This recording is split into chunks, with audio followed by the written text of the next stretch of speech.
Alléluia. Cette année 2022, quand tu n'écoutes pas la parole de Dieu, quand tu n'obéis pas, on saura si tu as l'esprit de vérité ou l'esprit d'erreur. Amen. Amen. Parce que les deux ne peuvent pas cohabiter ensemble. Ou on a l'esprit de vérité, ou on a l'esprit d'erreur. Amen. Et je prie le Seigneur, parce que nous avons accepté Jésus-Christ comme Seigneur et Sauveur, parce que le Seigneur a déclaré qu'il était le chemin, la vérité et la vie. Et nous aussi, amen, on a l'esprit de vérité. Amen. Si tu as reçu Jésus-Christ, tu dois avoir l'esprit de vérité en toi. Amen. La vérité, c'est l'opposé de mensonge. Jean 8, versets 42 à 44 nous dit, là c'est Jésus qui parlait aux Juifs. Si Dieu était votre Père, vous m'aimeriez, car c'est de Dieu que je suis sorti et que je viens. Je ne suis pas venu de moi-même, mais c'est lui qui m'a envoyé.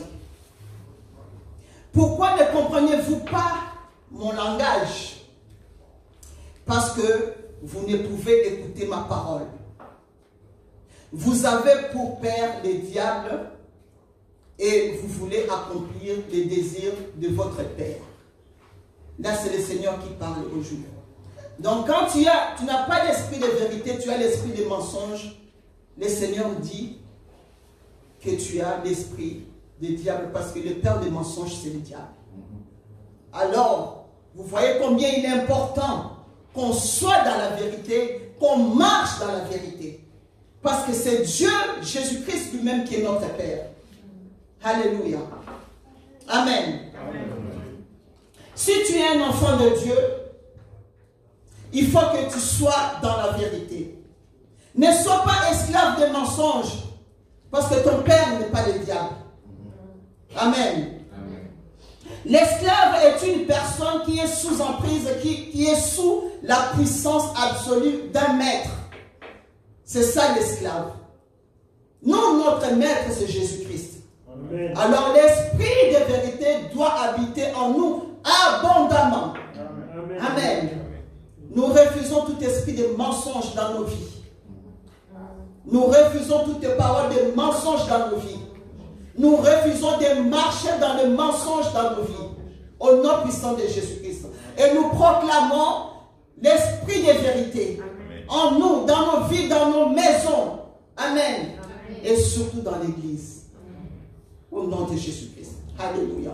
Parce que c'est là qu'il y a le combat spirituel. Le combat spirituel, ce n'est pas seulement chasser des démons. Le combat spirituel, c'est aussi, mon frère, ma soeur, est-ce que tu demeures dans la vérité? Est-ce que tu marches dans la vérité? Est-ce que ta vie est une vie qui représente Christ? Amen. Si tu crois en Christ, tu dois croire à la véracité de toute sa parole. Parce que la vérité est révélée dans la parole. Et connaître Christ, c'est connaître sa parole. Et connaître sa parole, c'est être dans la vérité. Amen. On ne peut pas séparer et la parole et la vérité et Christ et Dieu. Amen. Amen. La vérité est que tu crois en Christ et que tu acceptes Christ. Quand tu acceptes Christ, tu acceptes la vérité. Et une vérité ne se cache pas. Une vérité se révèle. Une vérité ne se cache pas. Le mensonge se cache. Mais la vérité ne se cache pas. Pourquoi? Parce que la vérité sauve. Amen. Alors, si tu veux un réveil, ça veut dire quoi? Tu dois, quand tu as la vérité en toi, tu vas représenter Christ, tu vas partager Christ. Amen. La vérité, mon bien-aimé, ne se cache pas. Si tu caches la vérité, ça veut dire que tu caches Christ. Alléluia. Amen. Et la vérité a un but dans notre vie. Pourquoi est-ce que la vérité s'est révélée en toi? Tu dois te poser cette question. Ce n'est pas pour être caché, ce n'est pas pour avoir honte de Christ, c'est pour être partagé. C'est pour que tu ramènes beaucoup de gens qui sont dans les ténèbres, de les ramener à la lumière. La vérité ne se cache pas. La vérité se propage. Alléluia. Amen. Nous voulons être des hommes et des femmes de vérité. Demeure dans la vérité. Quand tu demeures dans la vérité, tu porteras des fruits. Et ça se verra. La personne qui est en Christ et qui demeure dans la vérité, il marche dans la vérité, portera beaucoup de fruits. Et ça sera visible. Amen. Amen. Si tu demeures dans la vérité, tu seras un bon serviteur et une bonne servante. Amen. Alléluia. Amen. Dans ton ministère, chacun de nous ici a un ministère. Alors pour que ce ministère ait du succès, pour qu'il y ait un réveil dans ton ministère, tu dois marcher dans la vérité. Sinon, il n'y aura pas de succès. Sinon, il n'y aura pas de réveil ni dans ta vie, ni dans ton foyer, ni dans ta famille, ni dans ton église. La vérité est très importante. Parler vrai. Vivre une vie vraie. Une vie en Christ. Être un vrai chrétien. Dans la crainte de Dieu, dans la sanctification. Alléluia. Le don que Dieu t'a donné, les talents que Dieu t'a donné, tu dois l'exercer dans la vérité. Tu peux avoir un don, mais si tu es dans le mensonge, ça ne sera pas à la gloire de Dieu. Alléluia. Parce que le père des mensonges, c'est le diable. On doit demeurer dans la vérité.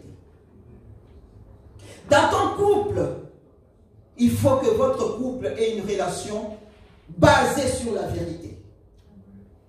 Partout où tu es, ta vie avec ta famille, dans ton couple, relation avec les enfants, avec tes collègues au travail, et surtout dans l'église, tu dois mener une vie remplie de vérité. Notre Père, c'est Christ. Et Christ est la vérité. Et le père des mensonges, c'est le diable. Alors, qui est ton maître? Nul ne peut servir de maître. La Bible nous dit. Tu es l'esclave de qui? De Christ ou l'esclave du diable? Alléluia. Nul ne peut servir de maître. Dans ton couple, il doit y avoir la vérité. Dans la famille, rapport parents et enfants, il doit y avoir la vérité parce que le mensonge détruit les familles. Votre relation avec votre pasteur, ça doit être basé sur la vérité. Il y en a qui mentent à leur pasteur. Votre relation avec vos frères et sœurs en Christ dans l'église doit être basée sur la vérité. On doit vivre dans la vérité. Les mensonges n'ont pas sa place dans l'église. Amen. Amen. Nous voulons voir le réveil, le succès et la victoire. On doit être dans la vérité. C'est une décision qu'on doit prendre.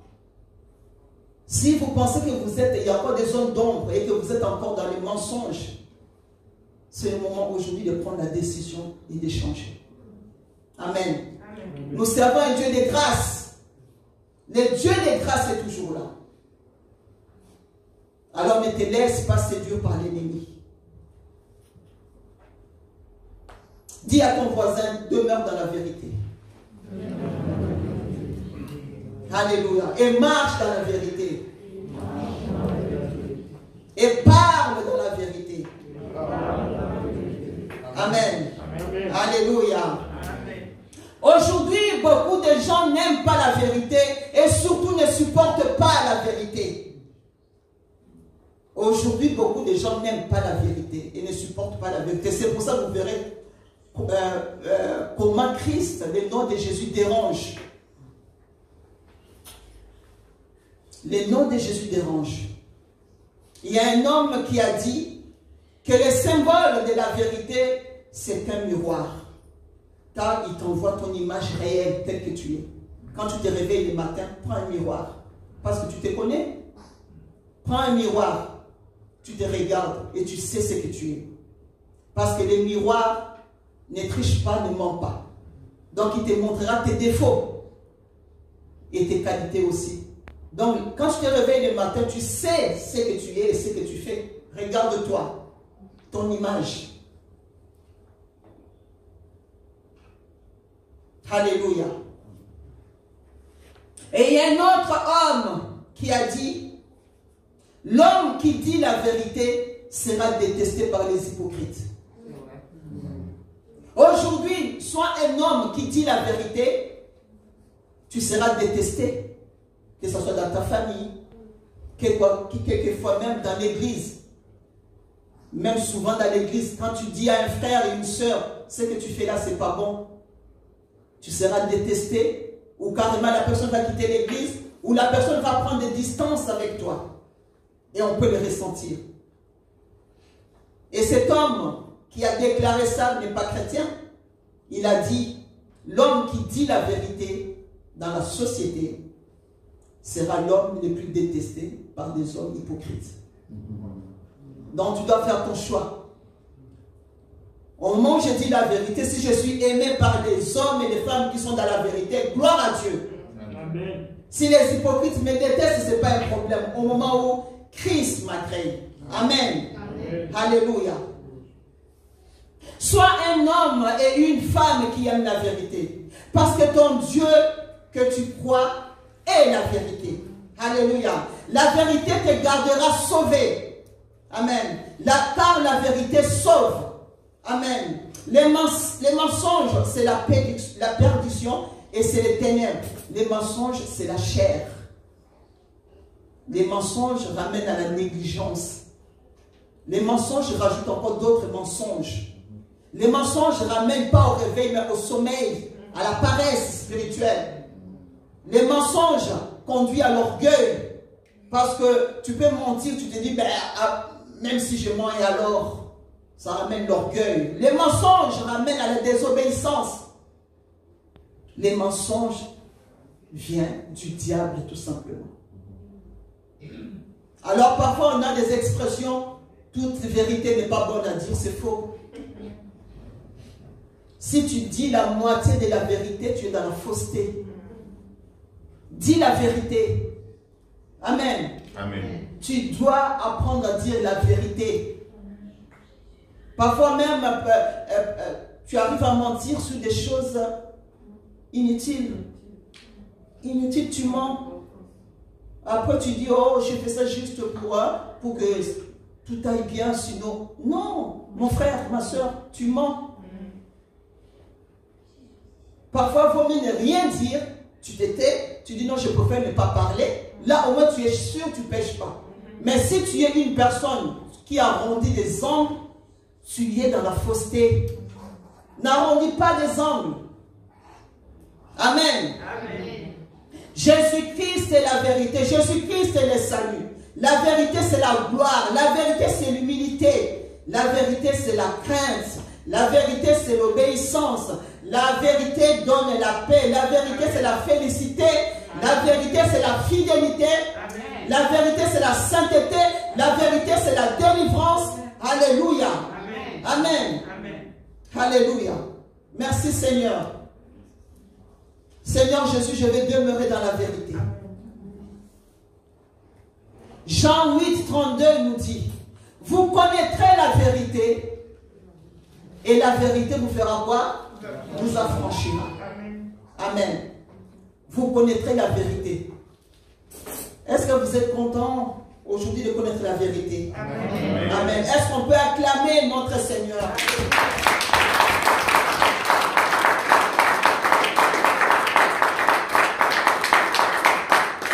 Vous connaîtrez la vérité et la vérité vous affranchira. Vous serez libre. Il faut que tu sois libre, mon frère et ma soeur.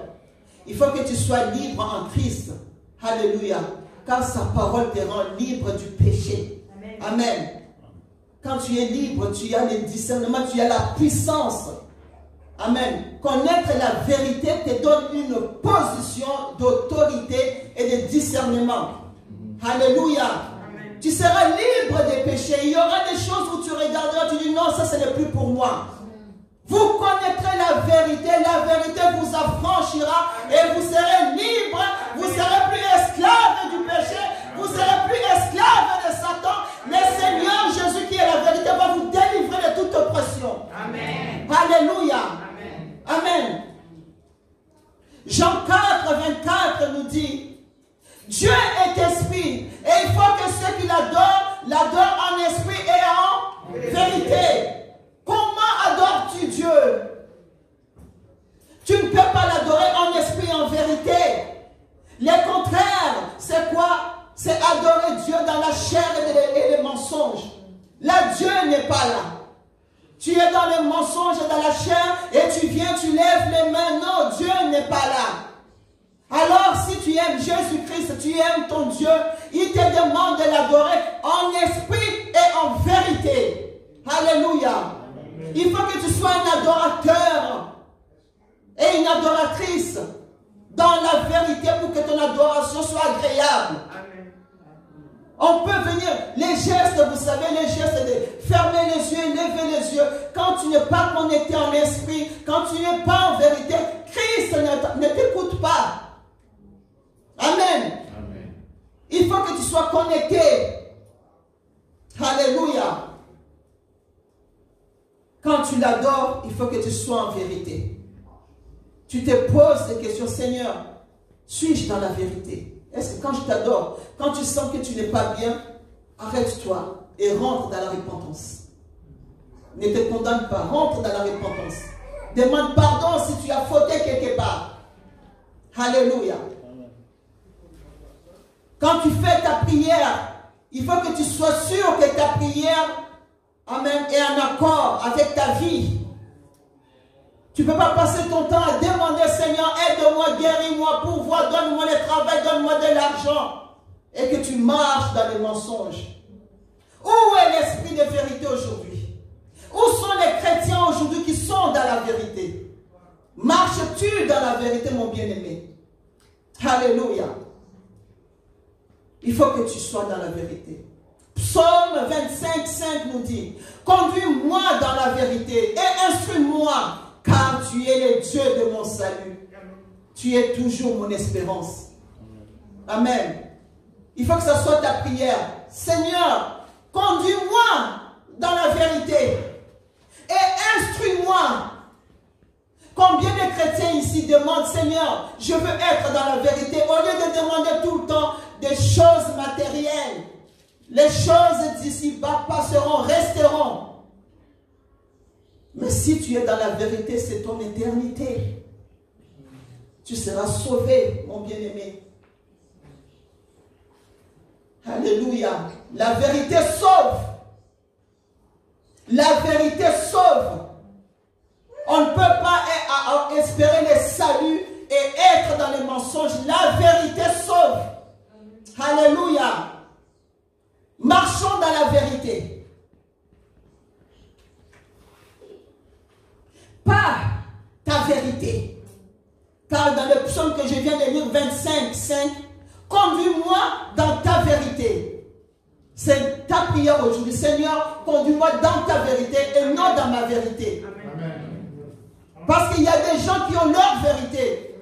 La Bible dit ceci, après tu attends la personne dire, oh, moi je pense qu'il ne faut pas exagérer. On ne discute pas avec la parole de Dieu. On obéit à la parole de Dieu. Alléluia. On ne discute pas la parole de Dieu. Qui sommes-nous? Qui sommes-nous pour débattre, pour mettre la parole de Dieu en cause? On obéit à la parole de Dieu. Alléluia. La parole de Dieu est oui et amen. Alléluia. Amen. 2 Timothée 2,15 nous dit, efforce-toi de te présenter devant Dieu comme un homme éprouvé, un ouvrier qui n'a point à rougir et qui dispense droitement la parole de la vérité. Un ouvrier. Et tu es un ouvrier qui n'a point à rougir et qui va dispenser droitement droitement, pas zigzag, droitement la parole de la vérité. Alléluia. 3 Jean 3,4 nous dit, 3 Jean 3,4, là c'est l'apôtre Paul qui parle à Gaius. 3 Jean 3,4. J'ai été fort réjoui lorsque des frères sont arrivés et ont rendu témoignage de la vérité qui est en toi. C'est l'apôtre Paul qui parle à ses frères. J'ai été fort réjoui lorsque des frères sont arrivés et ont rendu témoignage de la vérité qui est en toi, de la manière dont tu marches dans la vérité. Je n'ai pas de plus grande joie que d'apprendre que mes enfants marchent dans la vérité. Et toi, quel est ton témoignage? Ça, c'est les témoignages que l'apôtre Paul a entendus des frères et sœurs qui parlaient de ces frères-là, Gaius. Et toi, mon frère, quel est ton témoignage? Et toi, ma sœur, quel est ton témoignage? Comment est-ce que les frères et sœurs d'église parlent de toi? Est-ce qu'ils parlent de toi comme quelqu'un qui marche dans la vérité ou quelqu'un qui ne marche pas bien, qui n'est pas droit, qui n'est pas clair dans sa foi? Quel est ton témoignage? Est-ce qu'on parle de toi comme un chrétien qui est parfois en haut, parfois en bas, parfois il est bien, parfois il n'est pas bien, parfois... Quel est ton témoignage? Quel est ton témoignage aujourd'hui? Comment est-ce que les frères et sœurs parlent de toi? C'est important les témoignages, parce que ça influence les autres. Ça influence tout d'abord ta famille dans ta maison. Ta famille tout d'abord. Ton témoignage influence d'abord ta famille. Et puis après les collègues, et puis après dans l'église. Dans l'église, ce qu'on fait, ce qu'on est, influence les autres. Ou tu as un bon témoignage, ou tu as un mauvais témoignage. On doit soigner notre témoignage. C'est très important. Et on doit veiller à notre témoignage. Parce que soit les témoignages, ça pousse les personnes à aller de l'avant, soit ça fait reculer les personnes, ou ça fait quitter, ou soit ça décourage la foi des autres. La façon dont tu marches, dont tu te présentes, la façon dont tu es fidèle, ça influence soit en bien ou en mal. Quel est ton témoignage aujourd'hui? Comment est-ce que les autres te voient? Galates 5,16 nous dit, je dis donc, marchez selon l'esprit et vous n'accomplirez pas les désirs de la chair. Tu dois marcher dans l'esprit pour éviter les choses de la chair. Tu ne peux pas faire les deux. Un moment tu es dans l'esprit, un moment tu es à 100% dans la chair. Le Seigneur ne se mélange pas. Amen. Éphésiens 4,15 nous dit, mais en disant la vérité avec amour, nous grandirons en tout vers celui qui est la tête, le Christ. Alléluia, c'est fort ça. Éphésiens 4,15. Mais en disant la vérité avec amour. Amen. La vérité, quand tu dis la vérité, ce n'est pas pour casser. La vérité doit être dite avec amour. Parce que Dieu est amour. Dieu est la vérité, Dieu est amour. Tu dis la vérité parce que tu aimes le prochain. Tu aimes ta soeur, tu aimes ton frère. Mais tu dois lui dire la vérité parce que la vérité sauve. Alléluia. Amen. Mais la vérité doit être dite avec amour. En disant la vérité avec amour, nous grandirons en tout vers celui qui est la tête de Christ. Alléluia. Amen. Amen. Et le dernier verset, c'est 1 Jean 3, 18. Petit enfant, n'aimons point en parole et avec la langue seulement, mais en action et avec vérité. Petit enfant, n'aimons point en parole et avec la langue seulement. J'aime Jésus, j'aime l'Église, j'aime. Mais on doit aimer avec la vérité et avec des actions. Les actions, c'est-à-dire on doit travailler pour les biens de l'Église.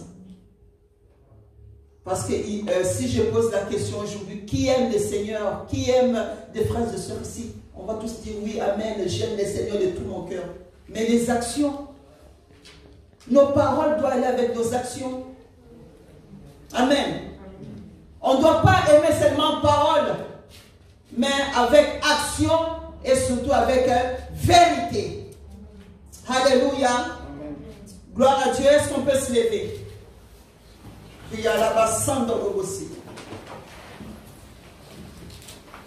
Est-ce qu'on peut se lever? Est-ce qu'on peut prier?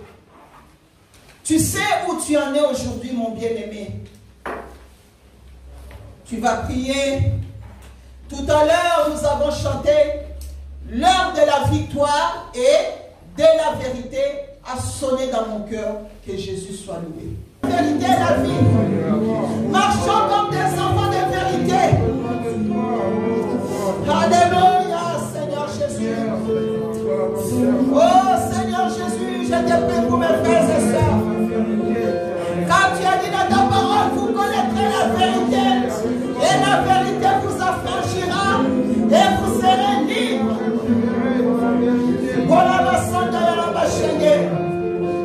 Dans cette église, nous voulons la vérité. Que la vérité soit dans nos cœurs, dans nos vies. Au nom de Jésus.